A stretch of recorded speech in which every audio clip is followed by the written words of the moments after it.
pang lunch tuding hinanda ko kung tawagin yan mashi. May karne po yan sa ilalim.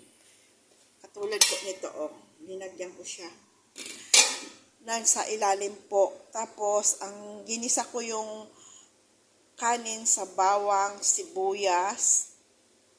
Linagyan ko ng kamatis. Ano ba yung linagay ko is parsley. Parsley po yung nilagay ko dyan. At saka, cumin, asin, pampalasa.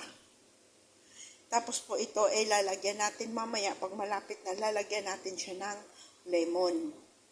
At lalagyan natin siya ng olive oil po ang ilalagay. Ito po. Olive oil.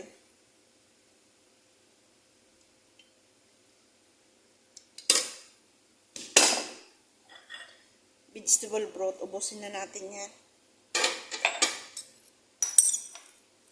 Dagdagan natin ng bitsin. Tapos, konti muna ng asin. Tapos po, i-ano muna natin yan. Tapos, lalagyan natin siya ng hot water. Yan. Salang ko muna. Para mas yung karne po sa loob, sa ilalim, medyo ma-fried. Kasi, pag hindi mo ma-fried yung karne sa ilalim, malansa. Kaya, ipa-fried natin yung karne sa ilalim para hindi siya malansa. Ayan.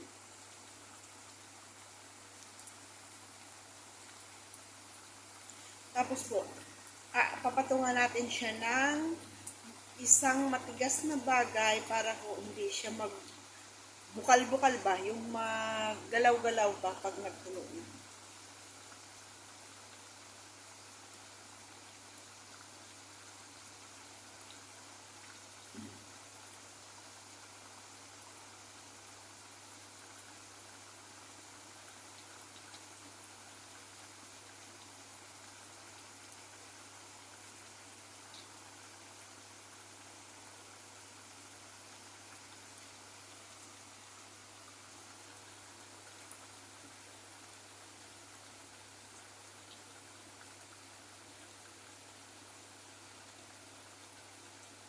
Pwede mo rin po yan lagyan ng mushroom pag gusto nyo.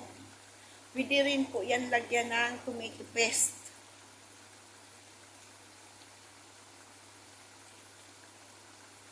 Pwede rin siya lagyan ng pepper bell.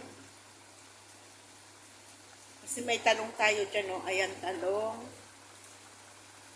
Zucchini, carrots, patatas, at saka po, yan, ano po yan, yung cabbage po yan, at saka, ayan po, yung kamatis, pwede rin mo yan lagyan ng pipino kung gusto po nyo.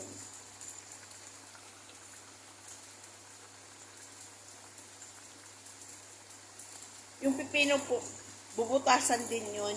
Pwede po yun ilagay dyan.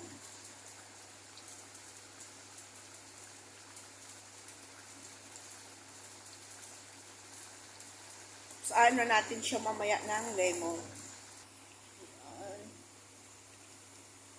Tapos po, papatungan natin siya ng isang mabigat na bagay. Lagyan na natin ng hot water. Hot water po yan, oh.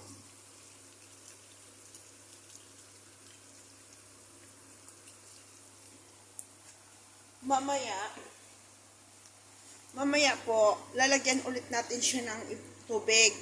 Kasi po, pagka binigla natin yung tubig niya, ay mag-aano siya, magtatarapon. Yung luto natin, magtatapon siya. Kasi pagka nagkulo na siya, magagara ng ganun siya, yung kanin natin matatapon. Kaya, lalagyan natin ng isang mabigat na bagay na hindi siya magagalaw-galaw. Tulad nito, ito po, oh. Ceramic po ito. At saka, tatakpan na natin siya. Antayin natin na maluto.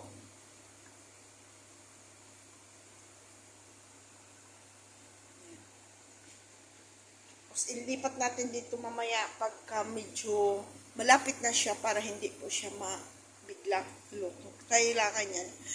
Padahan-dahan lang ang pag-apoy niya. Pero sa ngayon is 12:10 na po sa hapon. Kasi darating yung anak ng mga 1:30. Kakain na naman yun. Kaya medyo natin pa ano-ano na yung apoy. Pamadali-madali din. Yan. Yan po. Lagyan kaya muna natin ito para hindi siya bukal-bukal. Mag-press. Kasi hindi pwedeng i-ano dyan.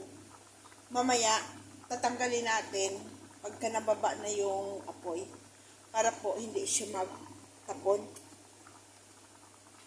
Ganunin ko muna mamaya. Palitan ko na lang ng cover ulit.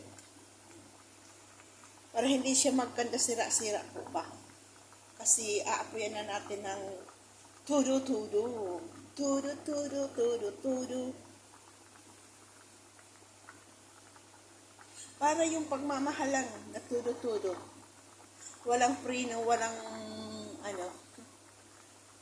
Walang prino-prino. Tudu-tudu na lang.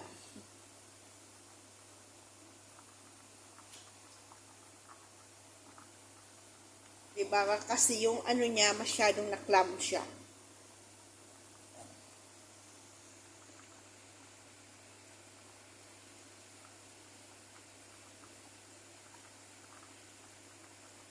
Ihanda natin yung lemon. Lumpia po itong ginawa ko. Tikman natin.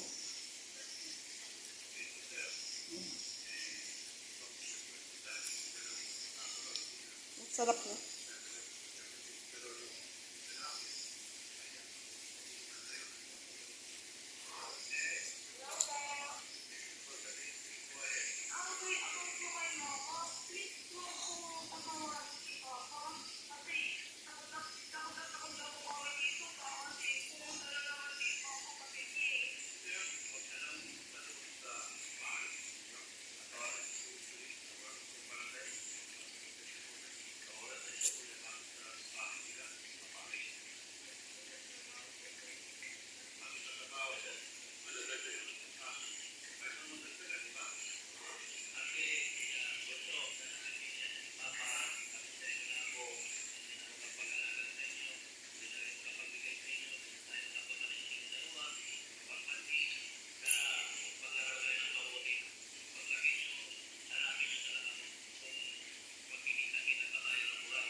Yan.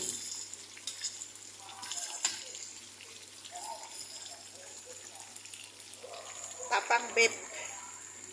Tapang ano? Ribs ng beef. Ayan. Nagawa akong gulay. Nilagyan kong beef. Giniling yung meatball po. Kasi wala kaya atong timpla. Kaya isinahog ko na lang. Para mapakinabangan.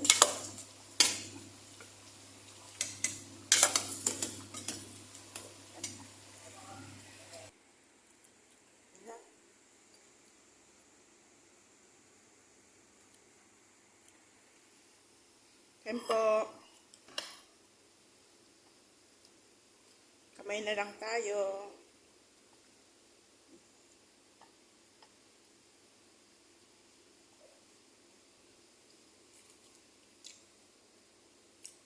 Ito na yung spring roll natin.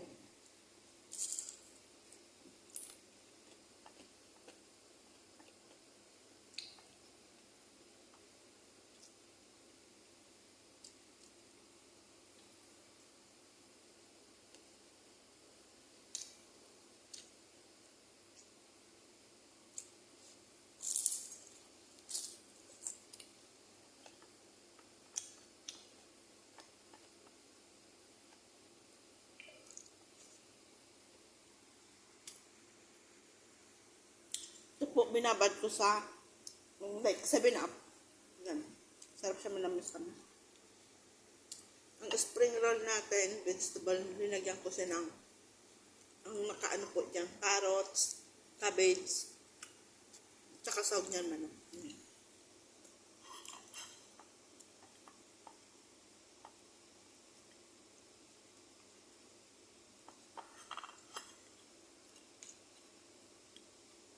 Sarap ng pagkatimpla ito.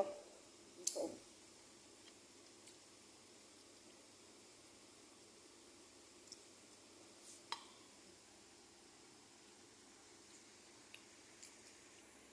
Lambot yung ano, yung beef.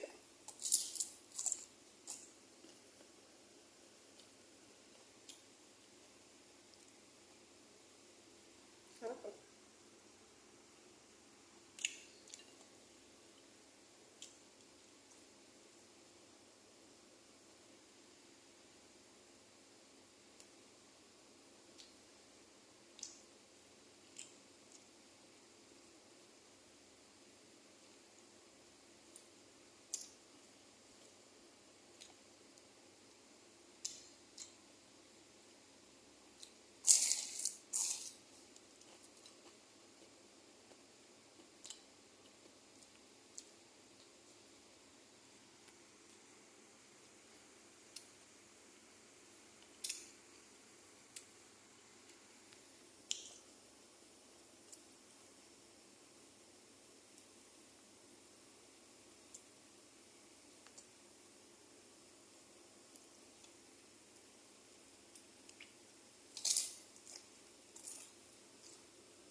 Ayan na po, it's already done. Ayan. Bago po natin i-close, lagyan na natin ng lemon.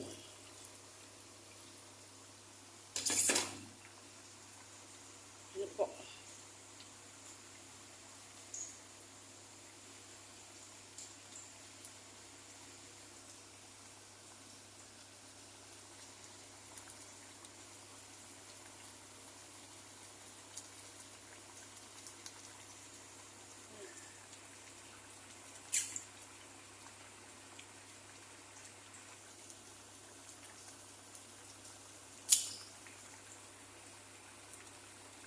Thank you for watching. Salamat po sa walang sawang suporta ninyo sa akin. God bless you po all.